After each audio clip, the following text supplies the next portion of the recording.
Yeah, now you're Charlie, one of Charlie's baseball coaches. Your son Cole and Charlie are thick as thieves sometimes at Yes, school. they are.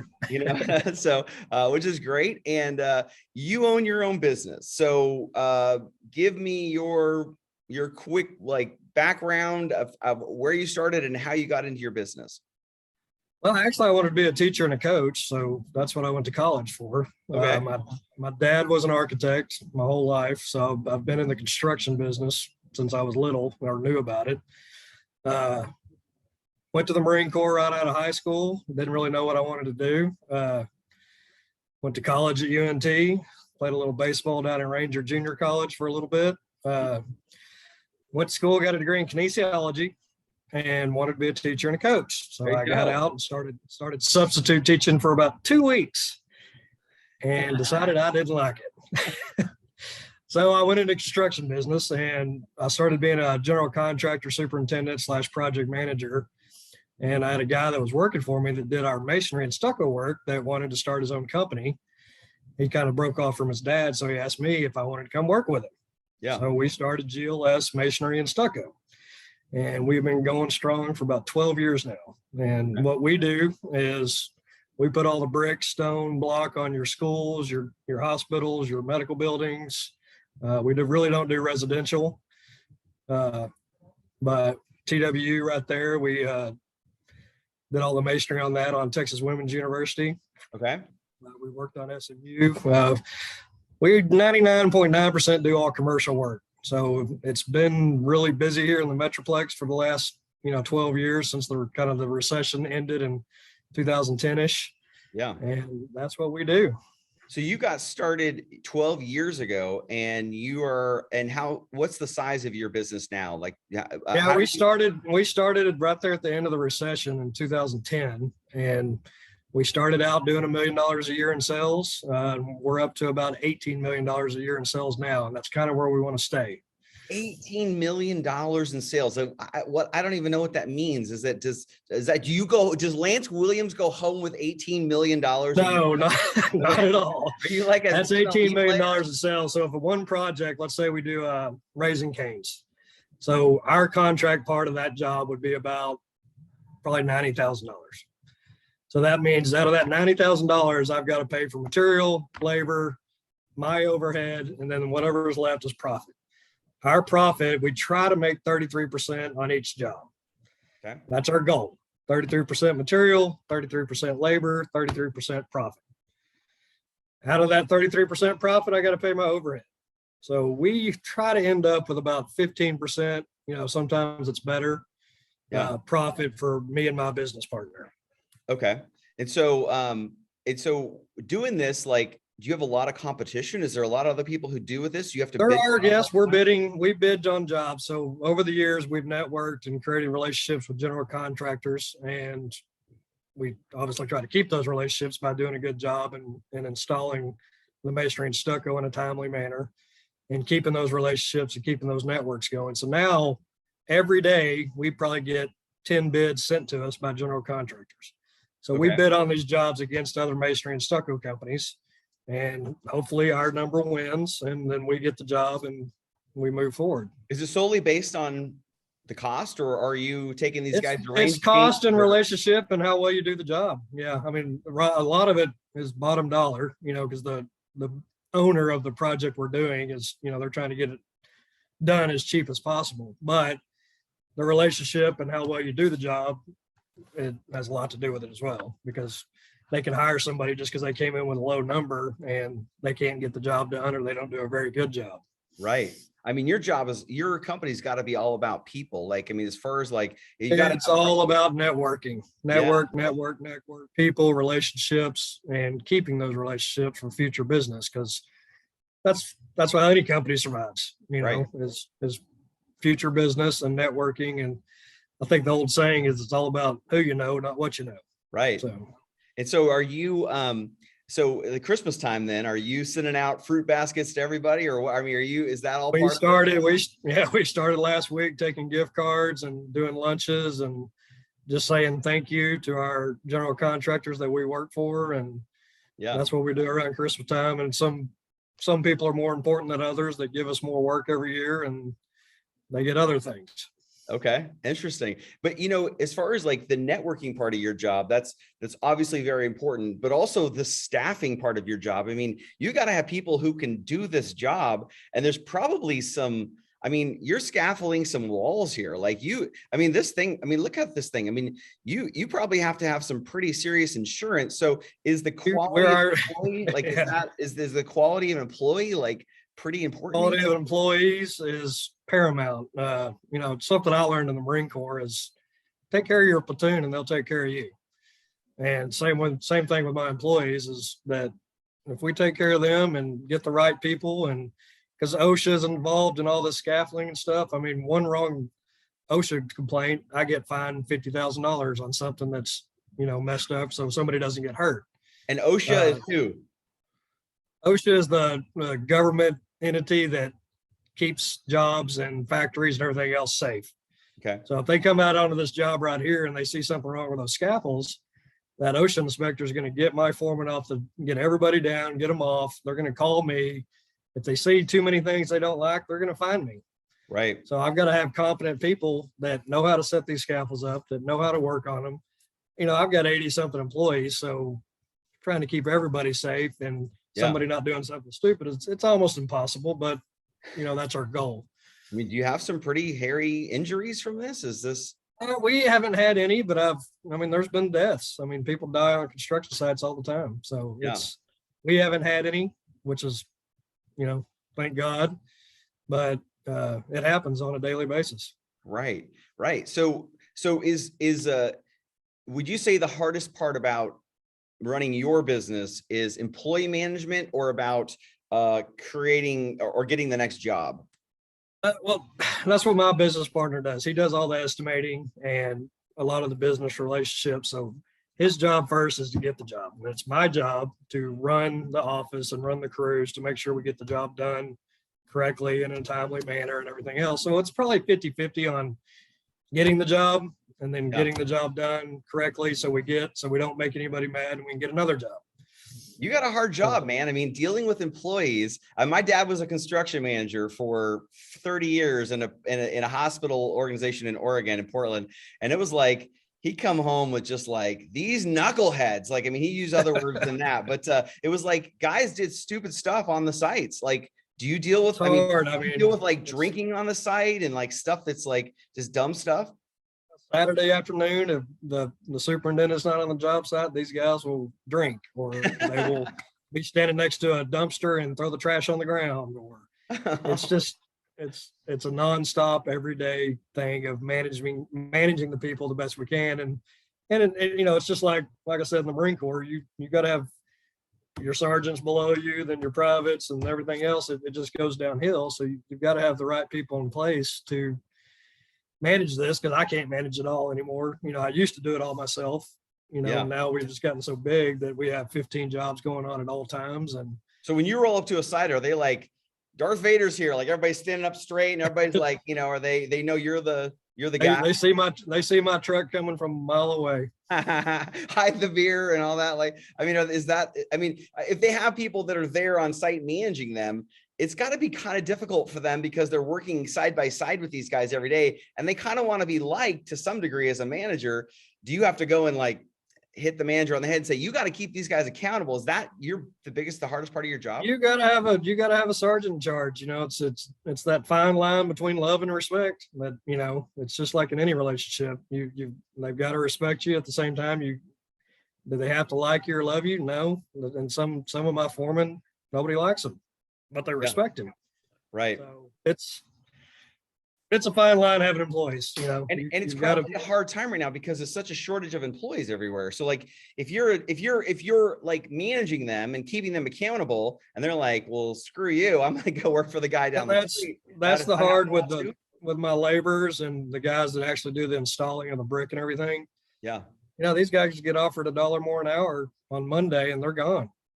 So trying to keep these guys that are correct pay scale and not make them mad. Sometimes they got us, and I'm the one that has to swallow my pride, because I know I have to get a job done, and I know these guys could take off on Friday and not come back. And that's the world that I live in as a subcontractor. And and the people that work for me. Does that, I mean, is that stressful sometimes? Is that, you know? Can be, but you know, I've worked really hard to keep relationships with these guys. You know, sometimes everybody messes up and I've got to get rid of them and go find another crew or go Right. find more people. So I mean, why? I mean, Lance, why do it? Why be the guy owning the business? Why not just go work for some big, you know, company that does this, there where you could just be a cog in the wheel? You could clock in like at 9 a.m. and clock out at 5 p.m. and leave all the stress of this behind you. I don't know anymore. The first 5 or 6 years, it was, I was working 100 hours a week, both me and my partner, Yeah. driving 100,000 miles a year. Yeah. And you just kind of get used to it. I don't think it was ever really about money. I never thought I'd make this much money in my life. Yeah. And I don't think that was the goal. And that's probably was the best thing for us because my partner was the same way. Yeah. And it just happened. It's both of us had the same work ethic and we just were hard workers, and it just progressed into what it is now. And now I've got a lot of employees where I don't work hard. I get home at 2 o'clock in the afternoon and I can take off to go do baseball or whatever else I got to do. So it was hard work the first 7 years, and it's hard work now, but I've just got more help. Do you think, what do you think was the biggest key to your success? Do you think it was simply just the hard work, or was it the whole package of like being able to manage people, being able to do a good job, being able to network, be able to see the next job after your current job? In the beginning, it was our natural born work ethic. It was relationships and networking. Yeah. You know, I got my first job as a general contractor, being a bartender at Riata and having these well-to-do people come in and getting to know them. Yeah. And networking with those guys. And the next thing I know, hey, you're talking and hey, I got an opening for a superintendent. And I was right out of college, still bartending. And that's how I got my first job. So network, get to know as many people. Like I said, it's all about who you know, not what you know. Were you like so even in college? Were you like Tom Cruise and Cocktail with the bottles going over and all that stuff? Or that's where I met Rachel. We bartended together. Is that right? But you know, it's even in college, fraternities, all these fraternity brothers and sorority sisters and their parents, aunts and uncles. More than likely, you will get a job from somebody that you know. Yeah. You know, and that's what I've seen over the years. It's a relationship or somebody you know somebody, and that's how most people get a job. It's not just not knowing somebody going into a job interview. It's somebody told you about it, or somebody works there with you that you know, or you have a fraternity brother that's got a dad that owns a company. Right. So it's networking and relationships. What would you tell your boys? I mean, would you encourage them to go into the same field you're in, or would you encourage them to go get a safe, secure job and, you know, do the 9 to 5 and not have 100 hours a week? That's it takes a certain person, and I you know, to own a company. Yeah. And it takes a lot of huevos. Can I say that? You know, it does. I think you've owned your own company. It's stressful to know that if the economy goes down, well, construction is probably the one going to be the first ones to go down with it. Right. So telling my boys, I'd be like, yeah, go be a doctor or a teacher or a nurse or, something that's going to be more secure. And we've kept ourselves lean. So if something does happen, we'll be okay. Right. And you sell them on Instagram and other online places. Is that kind of the nature of the business? Yeah, we started off selling on Etsy because it was the easiest thing to do. Free marketing, millions of people are on Etsy every day, all across the world. So we didn't have to really worry about marketing in the beginning. And then we got our name for ourselves through Etsy and on Instagram. And then we started our own website on Shopify, which we actually now have more sales on our own website than we do Etsy or Instagram. Why do you think that is? I think, we've been on Instagram posting for such a long time. We have a big following right now. Yeah. We have repeat designers, and we started pushing everyone to our website with a designer code. They get 15% off. And so we get about a 27% customer return rate. So we get a lot of designers that buy from us. Yeah. So you're getting you're getting designers who are designing someone's house for them. You're not getting like the random couple looking to Oh, design their house. no, we get that too. We get someone that orders 50 pillows and someone that orders 2 pillows for their bed or their sofa. Okay. And then we also have designers that find us and they order for multiple projects. So it's everyone. So $119 for a pillow. Yeah, I know. I'm so- sorry. I'm not very hip. I mean, I shop at Old Navy and, I got on a Coppell t-shirt. I'm pretty, I don't know much about fashion. I'm not very fashion is that a competitive price? Is that a high price? How is that for a throw pillow? So the fabrics that we sell, we try to do a price range. So the 119 one is a designer fabric. You can only get it if you are an interior designer. You go into a showroom, they sell it by the yard. So you could never have a pillow. You'd have to buy a minimum of 3 yards, which that one I think is $180 for 1 yard. We get about 4 pillows out of a yard. And so you can't find this anywhere else unless you're a designer and you have your resale license. Why? And you have to buy them. Yeah. So why couldn't I just it's go good buy quality too. Huh? Okay. Why couldn't I just go buy one? Is there a designer? Is there something special? It's in a showroom. So if you were to get your resale license, like if you wanted to start your own pillow company, you get your resale license, you start an account with fabric stores. They're all over the US. We go to the ones in Dallas. And yeah, you could buy the minimum yardage. And then you could find a seamstress like we do and have them make your pillows and photograph it and ship it out and all that good stuff. So you have your degree in interior design, and you just think that this was a market that was unfulfilled or something? Or how did you know that throw pillows, selling them online would be a successful business?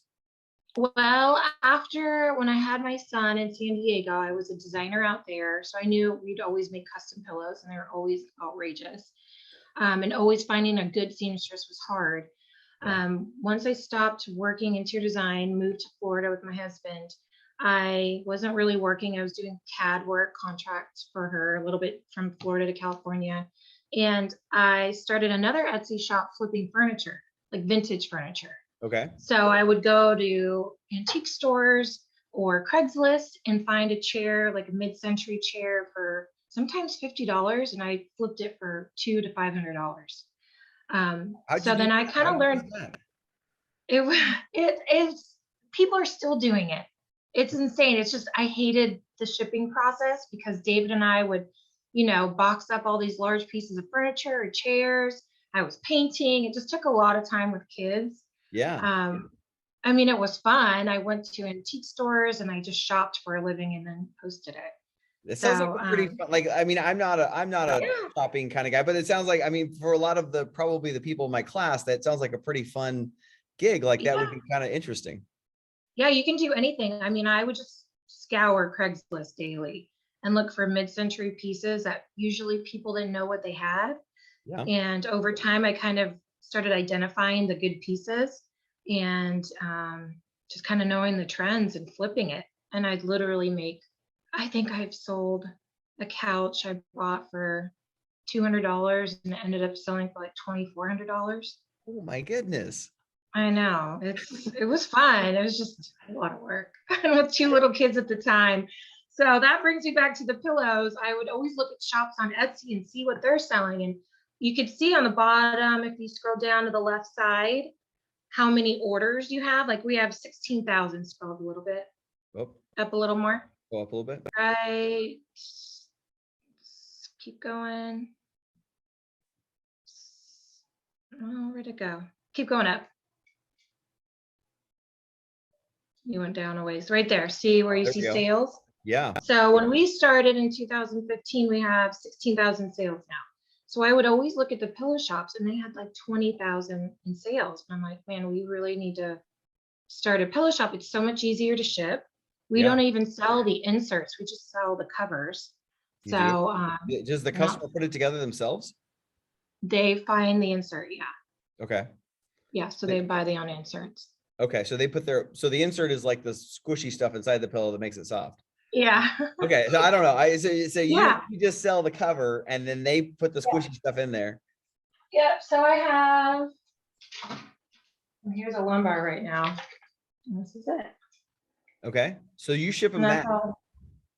Yep. That's pretty easy. That's pretty easy shipping, It right? is easy. Yeah, it's easy and it's cost effective. It's like Yeah. $3 to $5 right now. So, And you just and we hold all that offer, inventory. You just hold all that inventory until it gets sold, right? yes. I mean, it's not like Yeah, an we do. apple it's not like an apple that's going to expire and go bad. Like you can hold this stuff for a long time. And when an order comes through, do you fulfill the orders one at a time? Do you fulfill them yourself? I do, yes. My sister has a huge garage and right now we're able to just keep it at the garage and not have like overhead. Okay. And so I go in about 3 or 4 times a week and pull the orders for the week or a couple days. If we have a sale, I have to go in every day. Yeah. And some fabric with COVID, like from the manufacturers, are on back order. So we always have to email the customers, let them know it's going to be late. And that takes a lot of time too. But for the most part, people are pretty understanding. So we've just been ramping up a lot and we're pretty good at getting it out right away. You have some pretty great reviews here too. I mean, there's like 5-star after 5-star. You know, is this because the service that you do on top of the getting them the pillow, or is it just that they love what you're providing them so much? I think because the cost, it's high, but you're also getting high-end fabric. Like you're not going to find it at Home Goods or Wayfair. They're more of a really thin cotton, and this has texture. And some pieces are hand block print from India, or this one is woven from Africa, where they hand weave each piece into strips and then they dye it. So Wow. the quality is it's there, and we try to ship as fast as we can. People Okay. want Amazon shipping. Right. Well, that's what we're all used to now. I ordered it. I want it by the time I get home from work. I want it at my doorstep. Right. So Yeah. That's my sister, Ginny. That's when we first started. She was in Thailand getting that fabric, actually. Okay. You guys go to Thailand to get the fabric? Oh my goodness. Not anymore. She found contacts on that trip, but originally, yeah, we started off meeting them there. Very cool. That's a great. So do you see yourself as an entrepreneur, or I mean, it seems like in maybe in your industry, it might be lucrative also to get a job working for somebody doing design on like a getting a salary and all that stuff. Does that not suit you, or do you prefer to be an entrepreneur, or how do you view it? Oh, I mean, I was salary. Now being an entrepreneur, like I could never go back. Why? Because you're just addicted to you love it. You're addicted to your business, and what you put in, you get out 100%. And it's fun. We get to do what we love. We get to set time apart to be with our family whenever we want. Yeah. We are growing. So we have a team now. We have 3 seamstresses, 2 in Florida, 1 in New York. We have a full-time employee that we hired this year, Bryce. She's awesome. Okay. She helps us a lot with our marketing on Instagram. And we just hired another contract worker that answers all of our customer service questions. So that helps a lot. So does your sister also have a design degree as well? No, she was actually an actress. She was a theater major. Okay. Yeah. Okay. Interesting. All right. So the 16-year-old girl that's sitting in my class, or guy, either one, I mean, in interior design, if they're sitting there and they're seeing this, what do they need to do potentially to put themselves in a position to maybe have a business like this, like what you do? Honestly, just doing it. A lot of people talk about it and they never actually take the steps to actually start something. Like a lot of friends always come to me and, hey, what can I start? What can I do? I really want to start my own business. And I'll give them, some suggestions. And then later on, I'll check up with them and they just never do it. Like, you just have to be proactive. Why is that? Why do people have the dream or even have a great vision or have a great idea, but they just never follow through on making that idea happen? I think it's the fear of failing, or they're embarrassed that they won't succeed. And even with Ginny, when we decided to do the pillows, she was nervous. She's like, what if no one buys from us and we invest all this money? I'm like, people are going to buy from us. I mean, How did Let's you at least know find that? out. How are you so confident? Like yeah, it's I don't amazing. know. You're like It's taking this leap of faith and you're like, and it just, that's incredible. But yeah, I mean, your sister's right. Like, what if you bought all this fabric and then nobody, but you know that people want these kinds of products. You just knew it. How did you know that? One, looking at the Etsy stores and seeing what stores are successful, doing our research up front. And we love it. I feel like we know what's going on in the trends right now, and we try to stay on top of that.